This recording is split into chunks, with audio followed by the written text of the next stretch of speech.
Jane walked into the house Sunday night after her weekend away. "Honey, I'm home." There was no reply. She checked the bedroom and bathroom, backyard, and study. Nothing. Only the lounge room light was on. The rest of the house was in darkness. Going back out to the garage, she confirmed that Dave's car was still there. Strange, she thought. Shrugging, she went to fix herself a snack. When there was still no sign of Dave by 10 p.m., she tried his cell. No answer. Just like Saturday night and this morning, she thought. At midnight, she rang the police. They told her that they could do nothing until a person had been missing for one complete night. Despite her exhaustion, she found sleep difficult. This was all very un-Dave-like behavior. She decided not to go to work the next day, but killed time until 8 a.m. and rang the police again. The duty operator put her through. She told the story that she'd come home last night, but had been unable to contact her husband since Friday. They promised to send someone around within 2 hours. Jane rang Dave's cell several times while she waited. Just before 10, the doorbell rang, and Jane ushered in 2 uniformed officers. She related all she thought was relevant. "Madam, there are several common signs we look for in missing persons cases that give us an idea whether the person might have chosen to disappear of their own volition or whether foul play is a possibility." They then asked where Dave kept his car, wallet, phone, keys, and passport. Jane pointed out Dave's keys hanging from their hook and took them to the garage to show them his car. They gave it a quick inspection but found nothing of interest. Next, Jane opened the safe to show them Dave's passport, then opened his bedside cabinet. At this point, she started to get really worried. There was her husband's wallet. Where could he go where he wouldn't need that? The only thing missing was his phone. Before she could worry further, one of the policemen started asking quick-fire questions. The others stood well away just watching. "Can you tell us about your husband, Mrs. Brown? Where does he work?" "We have our own business, Havelock Industries. Do you know it?" The policeman nodded.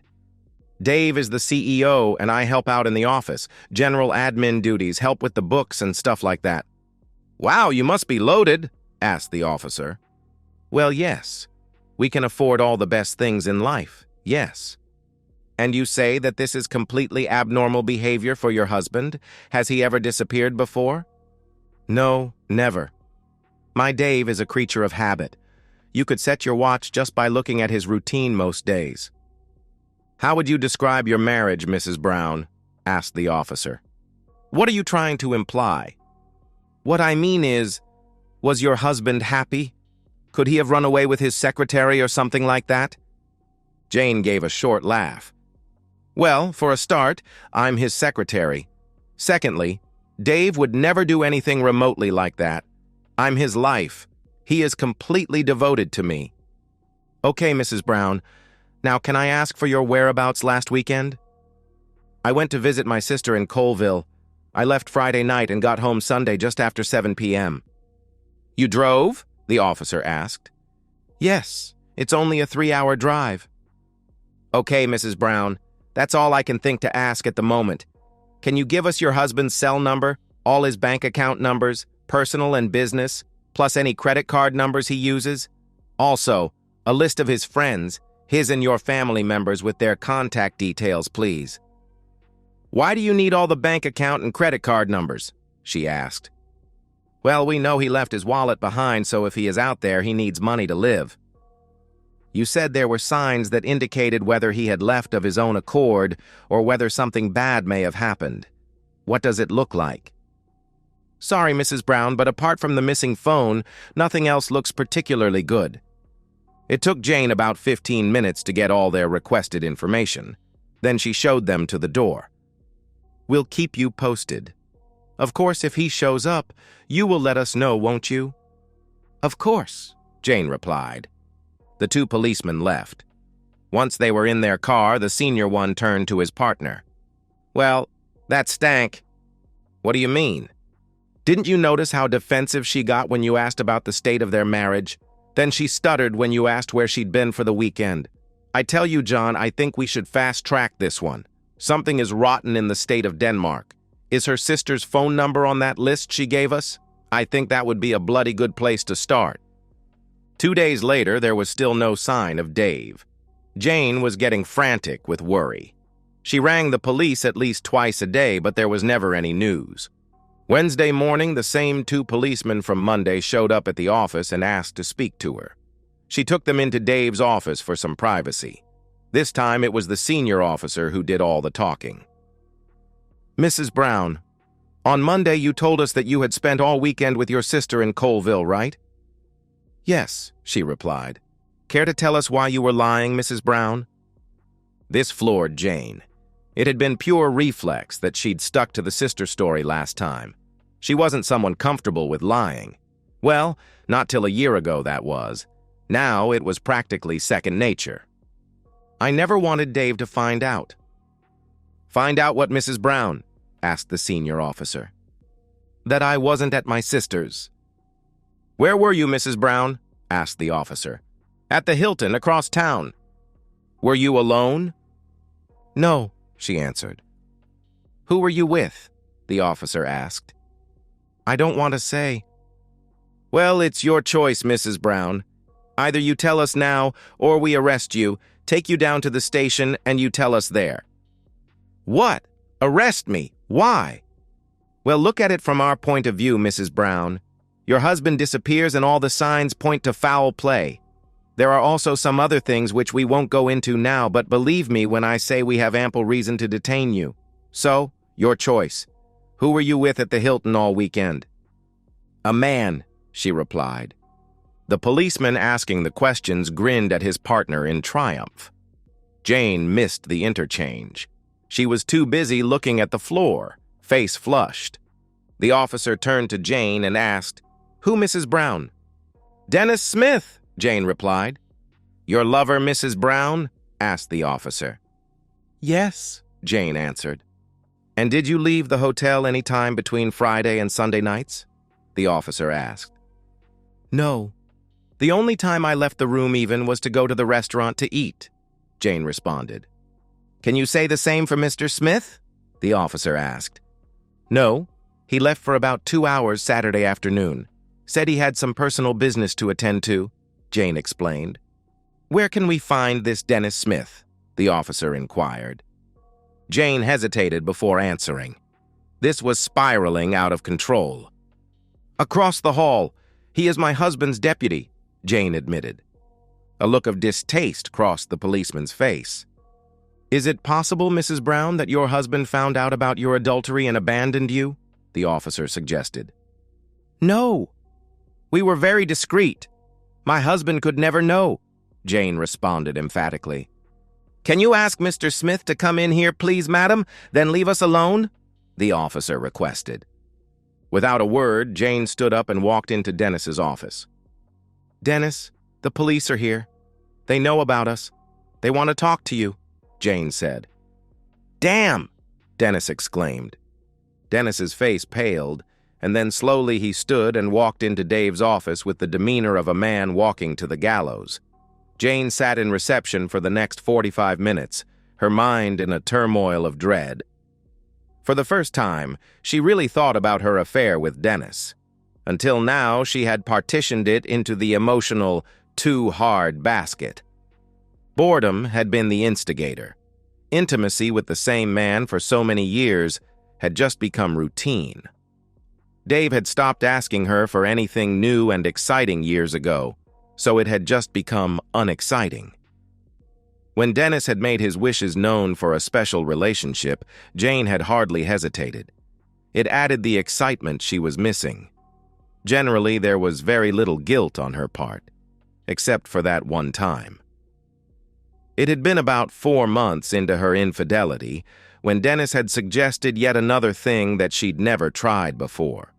She'd experienced a momentary flashback to her husband, suggesting precisely the same thing many years before, in almost exactly the same words.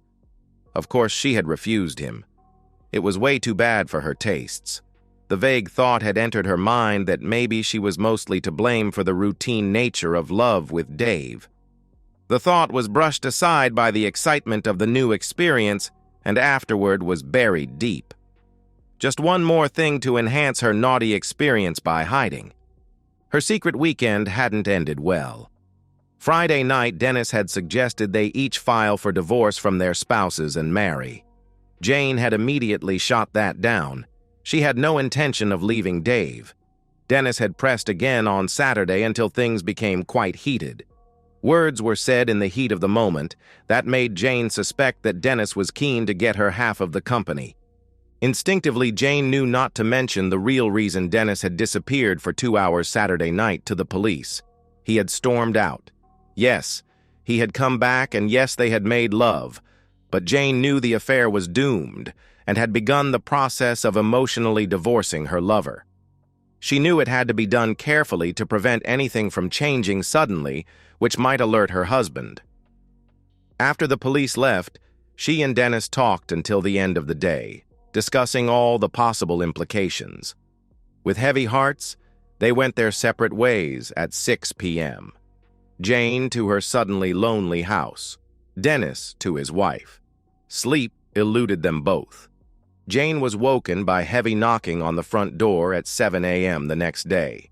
She opened the door to be greeted by a man in a suit, holding a badge in front of her face. Behind him stood 2 uniformed policemen and 2 men in disposable coveralls. "Mrs. Brown, I'm Detective Danny Bourgeois. We have a warrant to search these premises. We also have a warrant to search your business premises. We would appreciate you giving us your computer login information and your husband's if you have it." "Why, am I a suspect?" Jane asked. "No. We're just looking for clues about where your husband might be, Mrs. Brown." In a daze, Jane complied with their requests, writing the requested passwords on a slip of paper. On further request, she handed over the keys to the office. While the small army invading her house was busy, she rang Dennis's cell. There was no answer, so she rang the landline. Dennis's wife, Andrea, answered.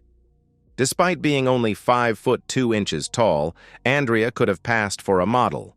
She had short blonde hair, worn in a boyish cut, under which was a round face. Alabaster skin surrounded light sky blue eyes and puffy lips. Her 38D chest and flawless skin had always made Jane envious, especially so as the package was sealed with a genuinely honest and fiercely loyal personality. She was less likely to cheat on her husband than a Frenchman living next door to a brothel was to move house. Not for the first time, Jane wondered why the hell Dennis would choose her over his wife. "Jane, do you know why we have 6 policemen tramping all over my carpets?" "No, Andrea. I've got the same over here. It must be something to do with Dave's disappearance." "What? Dave has disappeared?" Dennis didn't say anything. "What does that have to do with us?" Andrea questioned. "I don't know, Andrea. Can I speak to Dennis?" "He's tied up with the police right now. Look, Jane, what's going on?" Andrea asked. "I have no idea, Andrea. Sorry, I've got to go. Bye." As she returned the phone to its charging cradle in the kitchen, Jane saw one of the technicians kneeling on the floor with a strange-looking torch. She left the house. In the garage, the other technician was inside Dave's car. She made to get in her car, but the technician stopped her. "We haven't done that one yet, madam." With no escape, Jane sat in her den and listened to some relaxing music. The boys in blue left at about 2 p.m. with no words of comfort and her car. Jane drove to the office in Dave's car. No one said she couldn't. The police had left a bit of a mess in reception, plus Dave and Dennis's offices. Dennis was already there, and they exchanged words of comfort. Their recent animosity is forgotten in their shared fear. Jane pushed him away when he tried for a hug, reminding him that they could never show anything in public. They managed to keep their emotional and physical separation up until the weekend. Then, desperate, frightened, and alone, Jane rang Dennis and they met at their usual hotel for a brief interlude. She shut him down angrily when he groped her back, but allowed a companionable cuddle. The whole meeting turned out to be a disaster for Jane. Obviously racked with guilt and fear, Dennis actually cried. This opened Jane's eyes. She started to see the veil that had clouded her consciousness begin to lift. Had she really risked her happy marriage, her sweet, loving husband, for this wimp? An hour later, the decision was clear. No bloody way. That was when the guilt and remorse really set in. She cried herself to sleep Saturday and Sunday nights and hardly slept a wink. Two things drove her insomnia. The first was her firm belief that her husband had discovered her betrayal and harmed himself. The second was guilt. Oh yes, she'd had it all along, but she'd done a brilliant job of burying it deep. Now it emerged with a vengeance. Consequently, when Detective Bourgeois woke her up on Monday morning, she was almost incapable of rational thought. "Mrs. Brown, would you agree to accompany me to the police station?" Detective Bourgeois asked. "Yes, of course," Jane replied. "I have to tell you, Mrs. Brown, that you are entitled to legal representation," the detective informed her. Jane had given some thought to this. In the back of her mind, she'd known the police hadn't finished with her. "No, that's fine, Detective. Do I come in your car, or can I use mine?" Jane asked. "Mine will be fine, madam," the detective responded. The short drive to the station was a silent one. All the while, Jane wondered if it was bad news. Had they found Dave? As they pulled into the station, she saw Dennis being led into the building. Danny showed her into an interview room where they were joined by a female detective who wasn't introduced. Once they were settled, the questions came. "I just want you to be aware that this conversation is being recorded. Can you state for the record that you agree with that?" "Yes, I agree with that," Jane replied. "Can you also confirm that you have not requested legal representation?" "Yes, that is correct," Jane answered. "For the record, Mrs. Brown, we have been monitoring your husband's bank and credit card accounts for the last week, and there has been absolutely no activity since the Saturday morning you were away." "What about his cell phone activity?" Jane asked. "I'll get to that. Mrs. Brown, a week ago, 2 of my colleagues attended your house when you reported your husband, David Brown, missing. Is that correct?" "Yes, that is correct," Jane answered. "During said visit, they asked you to account for your whereabouts the previous Saturday and Sunday. You stated that you had been visiting your sister. Subsequent investigations proved that was untrue, and you later admitted to spending the weekend in a hotel with Mr. Dennis Smith. Can you tell me why you lied, Mrs. Brown?" With her blatant untruths thrown in her face like that, Jane felt very embarrassed again. Thus it was again after a pause that she replied, "I didn't want my affair to become public knowledge." Danny turned to the lady sitting away from the table. They exchanged nods. Having successfully disconcerted her, Danny continued questioning Jane. "Mrs. Brown, do you know the passwords for all your husband's business accounts?" "Of course, it is my business as well," Jane answered. "Did Mr. Dennis Smith also have access to the company accounts?"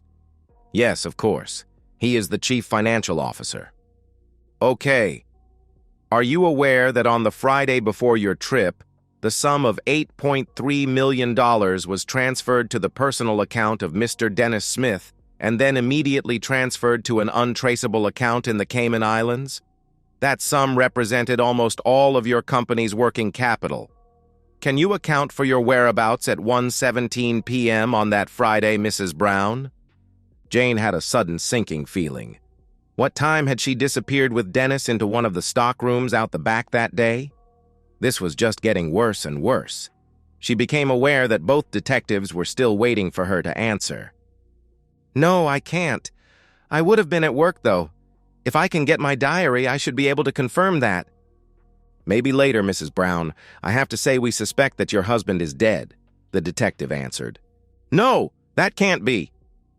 "Look at the evidence, Mrs. Brown.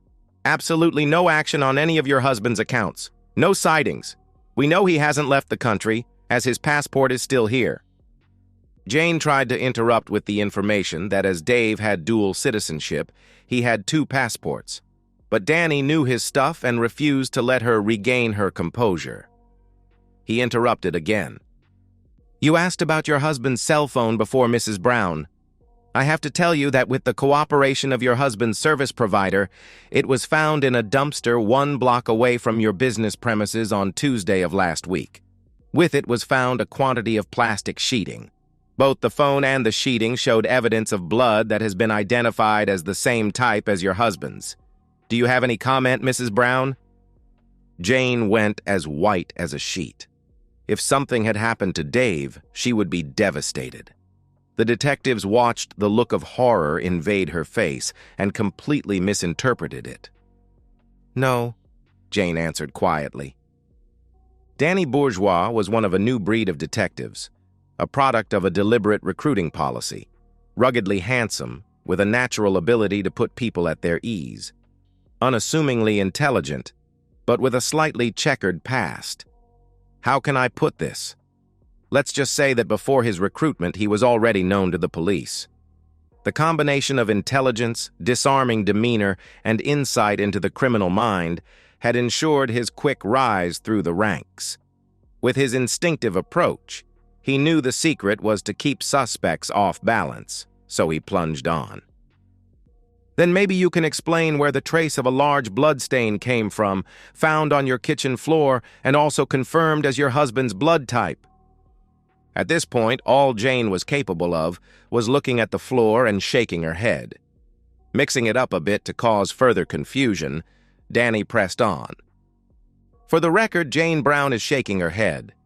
Mrs. Brown, would you like to comment on the prenuptial agreement found in your safe, which clearly states that all assets from the marriage between yourself and David Brown go to the offended party in the case of proven infidelity? For the record again, the suspect is shaking her head. Are you aware, Mrs. Brown, that during a search of the premises of Mr. Dennis Smith, a fishing knife was found?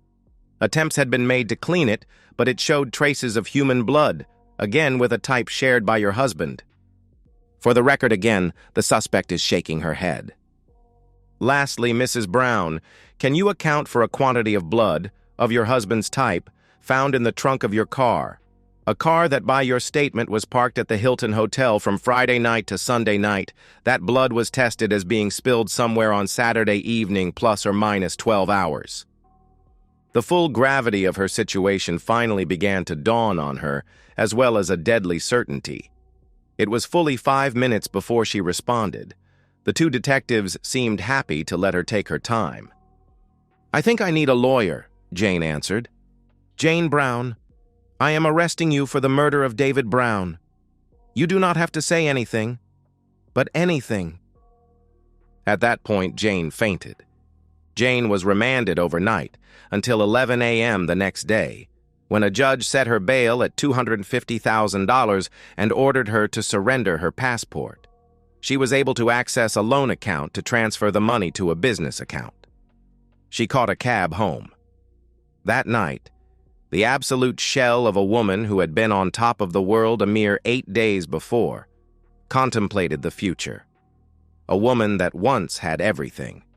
She had accepted the fact that her husband was dead. What she couldn't face was the realization that she'd caused it.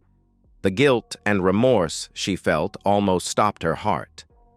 She tried to imagine Dave's face in happier times, but images of him gasping his last breath on her kitchen floor prevented that. The mental image of his plastic-wrapped face staring at her as the trunk closed ate into a soul no longer armored by denial. She sat in the kitchen in a daze.